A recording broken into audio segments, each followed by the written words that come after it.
আগের ভিডিওতে তোমরা দেখেছিলে আমি ফ্লাইটে করে একটা জায়গায় এসেছি। তো এখন এই জায়গাটা দেখে তোমরা বুঝতেই পেরেছো যে আমি মুম্বাইতে এসেছি। এটা হচ্ছে গেটওয়ে অফ ইন্ডিয়া।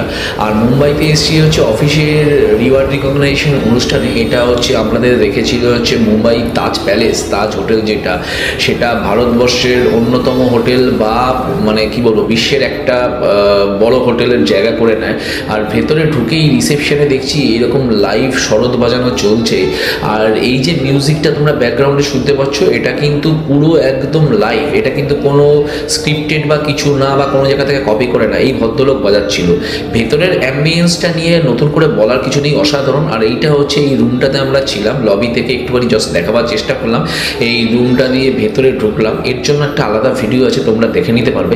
তারপরে বিভিন্ন জায়গায় একটু ঘুরে ভিডিওগ্রাফি করার চেষ্টা করছিলাম। এত অসাধারণ আসবাবপত্র, ইন্টেরিয়ার, সাজসজ্জা, মানে জাস্ট ফ্যাবুলাস। মানে কি বলবো, এগুলো হচ্ছে না লাইফ টাইম অ্যাচিভমেন্ট। আর আমরা যেই হোটেলে যে রুমটাতে ছিলাম, সেই রুমটার পার ডে ভাড়া ছিল হচ্ছে 55,000। তারপরে বিকেলবেলার আমাদের যে মেইন অ্যাট্রাকশন রিওয়ার্ড রিকগনাইজেশন অনুষ্ঠান, সেটাতে খুব এনজয় করলাম।